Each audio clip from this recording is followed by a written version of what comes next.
ଜୟ ଜଗନ୍ନାଥ। ଆଜି ପୁଣି ଗୋଟେ ଭିଡ଼ିଓରେ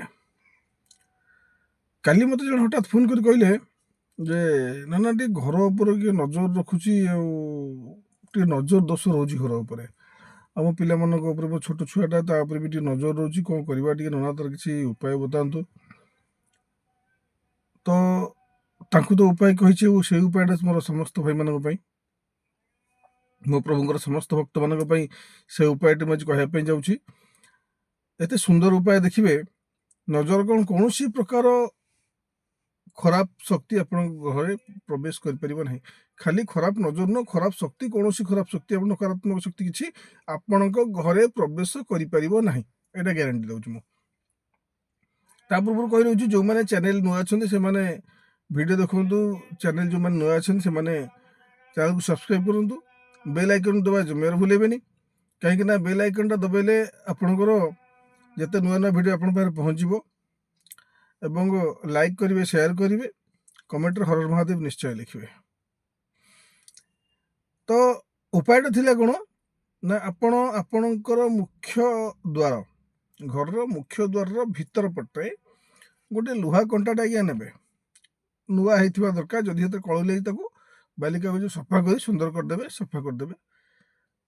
ଏବଂ ସେଥିରେ ମନେ ରଖିଥିବେ ଆଜ୍ଞା, କଳା ସୂତା, କଳା ଫିତା ନୁହଁ, କଳା ସୂତା ଆଜ୍ଞା, ସେ ଲୁହା କଣ୍ଟା ଧରି ତା ଉପରେ 8 ଥର ଆଜ୍ଞା ଗୁରେଇବେ। ଏବଂ ଗୁରେଇଲା ବେଳେ ଓମ୍ ଶମ୍ ଶନିଶ୍ଚରାୟ ନମଃ, ଓମ୍ ଶମ୍ ଶନିଶ୍ଚରାୟ ନମଃ, ଓମ୍ ଶମ୍ ଶନିଶ୍ଚରାୟ ନମଃ, ଏମିତି 8 ଥର କହୁଥିବେ। 8 ଥର ଗୁରେଇବେ। ମନ୍ତ୍ରକୁ 8 ଥର କହି 8ଟା ଗୁରେଇ ସାରିଲା ପରେ ତାକୁ ଭଲ କି ଆଜ୍ଞା ଗଣ୍ଠି ପକେଇଦେବେ, ଯେମିତି ସେଟା ନ ଖୋଲିବ। ଏବଂ ସେଇଟାକୁ ଆପଣ ଘରର ମୁଖ୍ୟ ଦ୍ୱାରର ଭିତର ପଟେ ଆଜ୍ଞା ଟାଙ୍ଗିଦେବେ। ଏବଂ ଘରର ଯେତେକ ଝରକା ଅଛି ଆଜ୍ଞା, ଝରକାର ଭିତର ପଟେ କେମିତି ବି ହଉ ତାକୁ ଟାଙ୍ଗି ଦିଅନ୍ତୁ। ମାନେ ଯେତେଟା ଝରକା ସେତେଟା ଲୁହା କଣ୍ଟା ଏବଂ ସେତେ ଥର ଆପଣ ଗୁରେଇବେ।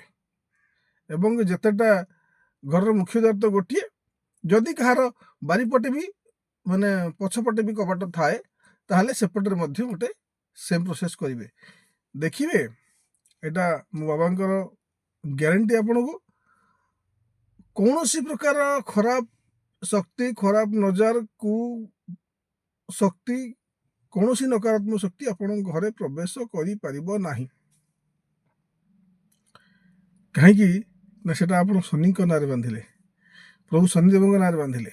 ଶନି କିଏ ଆଜ୍ଞା? ନ୍ୟାୟର ଦେବତା, ସେ କର୍ମଫଳଦାତା ଆଜ୍ଞା। ତେଣୁ ତାଙ୍କ ନାଁରେ ବାନ୍ଧିଲେ ଆପଣ ଦେଖିବେ କେତେ ସୁନ୍ଦର ଫଳ ପାଇବେ ଆପଣ। ଏବଂ ଆଉ ଗୋଟେ କଥା କହିବି, ସେଟା କଲା ପରେ ଆପଣ ଆଫ୍ଟର 7 days ଆପଣଙ୍କ ଘରେ କେତେ ଶାନ୍ତି ରହିଛି ଆପଣ ଜାଣିପାରିବେ। ଏଟା ନିହାତି କରନ୍ତୁ। ଛୋଟ କଥା ନୁହେଁ, ବହୁତ ବଡ଼ କଥା। ଆଉ ଯଦି କୌଣସି ଛୋଟ ପିଲାକୁ ବି ନଜର ଲାଗୁଛି, ଯଦି ପୁଅ ପିଲା ହେଇଥାଉ କି ଝିଅ ପିଲା ହେଇଥାଉ, ଛୋଟ ଛୁଆ ଯୋଉ କହନ୍ତି, ଛୋଟ ଛୁଆ, ତ ସେଥିରେ କ'ଣ କରିବେ, ଆପଣ ବ୍ଲାକ୍ କଲର ଫିତା ନେଇଯିବେ ଆଜ୍ଞା। ବୁଝିଲେ କି? ବ୍ଲାକ୍ କଲର ଫିତା, ପିଲାର ହାଇଟ୍ ଯେତିକି ସେତିକି ନେଇଯିବେ। ଯଦି ପିଲା ଠିଆ ହେଇପାରୁଛି, ତାକୁ ମୁଣ୍ଡଠୁ ଗୋଡ଼ ପର୍ଯ୍ୟନ୍ତ ମାପିକି ଫିତା ଗୋଟେ ନେଇଯିବେ। ସେଥିରେ ମଧ୍ୟ 8ଟି ଗଣ୍ଠି ପକେଇବେ। ଓମ୍ ଶମ୍ ଶନିଶ୍ଚରାୟ ନମଃ କହିକି 8ଟି ଗଣ୍ଠି ପକେଇବେ। 8ଟି ଗଣ୍ଠି ପକେଇ ସାରିଲା ପରେ ପିଲାର ଗୋଡ଼ ଉପରେ ଯେଉଁଠି ଗଣ୍ଠି ଅଛି, ପାଦ ଆଉ ଗଣ୍ଠି ମଝିରେ ଏମିତି ଆଙ୍ଗୁଠି ରଖି ତା ଉପରେ 8 ଘେରା ଯେତିକି ହବ ଆଜ୍ଞା ଗୁରେଇ ଦେଇକି ଗଣ୍ଠି ପକେଇଦେବେ। ମଝିରେ ଆଙ୍ଗୁଠି କାହିଁ ରଖିବେ ନା, ଟିକେ ଢିଲା ରହିବ ଆଜ୍ଞା, ତା ଗୋଡ଼କୁ ଟାଇଟ୍ ହବନି। ଟିକେ ଢିଲା ରଖିକି ଗୁରେଇ ଦେବେ ଯେତିକି ହେଲା। ଗଣ୍ଠି ଆଜ୍ଞା ସବୁତକ ମିଶେଇ ଗୋଟେ ଗଣ୍ଠି ପକେଇବେ। ଯେତେକ ଘେରା ହେଇଥାବ ଗଣ୍ଠି ପକେଇଲା ବେଳେ ତା ଭିତରେ ଗୋଟେ ପୁରେଇକି ଆଣିକି ତାକୁ ଗୋଟିଏ ଗଣ୍ଠି କରିବେ, ନହେଲେ ସେ ଆଗେ ପଛ ହେଇଯିବ। ବୁଝିଲେ କି? এইটা ଆଜ୍ଞା କରନ୍ତୁ, ବହୁତ ସୁନ୍ଦର ଉପାୟ। ଭିଡ଼ିଓଟି ଭଲ ଲାଗିଥିଲେ ଲାଇକ୍ କରିବେ, ସେୟାର କରିବେ, ସବସ୍କ୍ରାଇବ୍ କରିବେ। ଆଉ ଯେତେ ଛୋଟ ପିଲା ଅଛନ୍ତି, ଯାହା ଘରେ ଛୋଟ ପିଲାଙ୍କ ଉପରେ ନଜର ଲାଗୁଛି ଏବଂ ଯାହା ଘର ଉପରେ ନଜର ଲାଗୁଛି, ସେମାନଙ୍କ ଭିଡ଼ିଓଟା ନିଶ୍ଚୟ ସେୟାର କରନ୍ତୁ। କମେଣ୍ଟରେ ହର ହର ମହାଦେବ ନିଶ୍ଚୟ ଲେଖିବେ। ଜୟ ଜଗନ୍ନାଥ, ଜୟ ଭୋଲେନାଥ।